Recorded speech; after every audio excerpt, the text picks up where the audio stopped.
In this Education 101 series, I've been talking about leadership as something that helps us manage competition and cooperation in different aspects of life, spiritually, mentally, materially.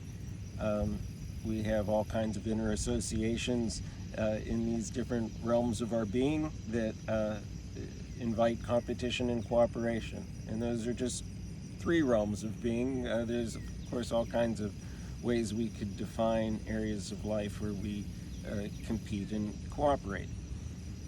The general context for that conversation is a context for a time period of relatively slow growth or regular growth.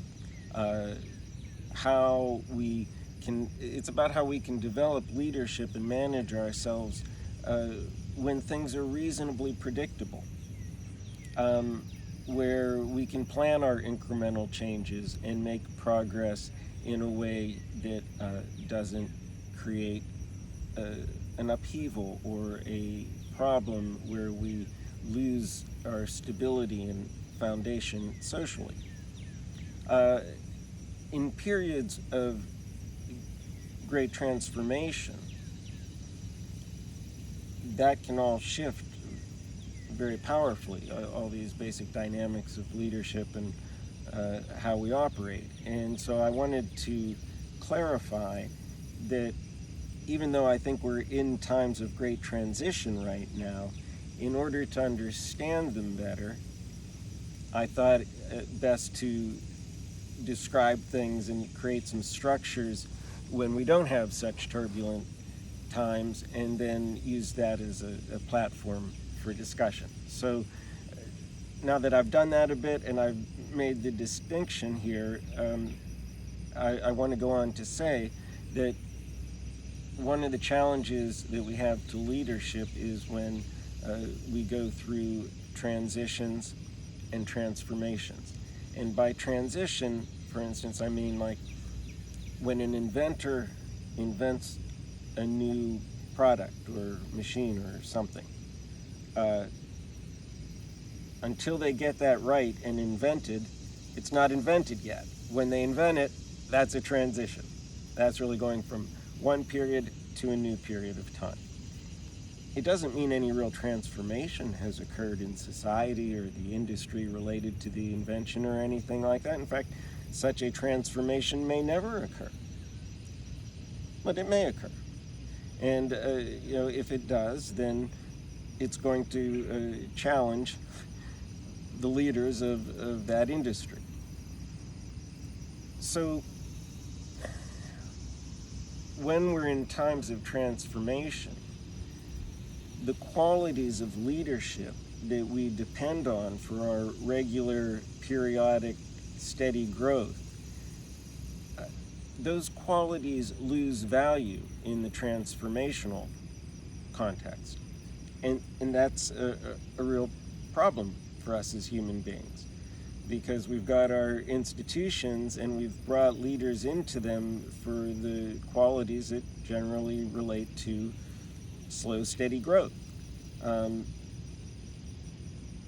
So when this occurs, we start to look for other leaders. And now we're, kind of stuck, you might say, with a pool of potentials that are not our typical type of leader that we put in the institutional position. Or if they are from that area of life, it means that they're not at the top of the game, and they're seeing an opportunity in the transformation to make a move up the leadership ladder.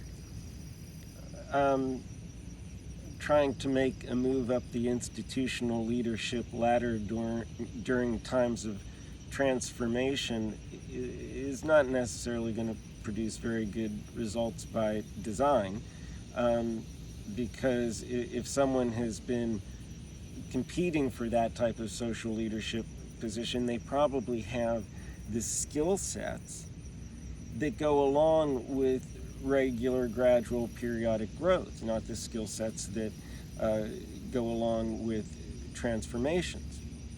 If they had those types of skill sets, they either wouldn't be in the institution, or they would be such an outlier in it that it probably wouldn't be too much of an opportunity for them. And then we can look at people who try to come into this situation who aren't part of institutional environments. And so you're going to have people who want to do that and don't want to do that. And there's inherent problems on either side of it. Because people who want to jump in, who don't otherwise occupy leadership positions, and kind of want to jump into the fray of a transformational situation, you just got to wonder why.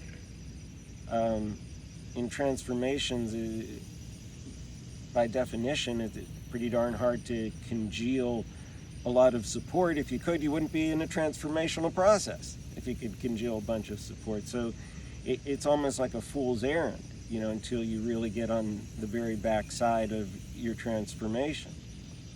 So the type of person who doesn't see that is probably not going to be very effective, because they're going to be playing this game of following the crowd and also trying to lead the crowd during times of transformation, and neither one of those are going to work very well, I don't think. Then you've got people who are reluctant and don't really aspire, but may have something to offer. I put myself in that category. And fortunately for me, because of the work I've taken on, I really don't have to address social leadership issues too much. I'm working as a herald, as an announcer. Announcers aren't social organizers, those are different jobs. So I don't have those kind of social pressures for the work I do in terms of informing people about my thoughts about Melchizedek is going to come probably by the next eclipse or something like that. That's just saying what you think. I do a lot of educational work, research and publishing that, and I'm certainly willing to educate people, but as a practical matter, I want to reach as many people as I can. I publish things as quickly as I can. I really try to share my thinking as much as I can for efficiency. And so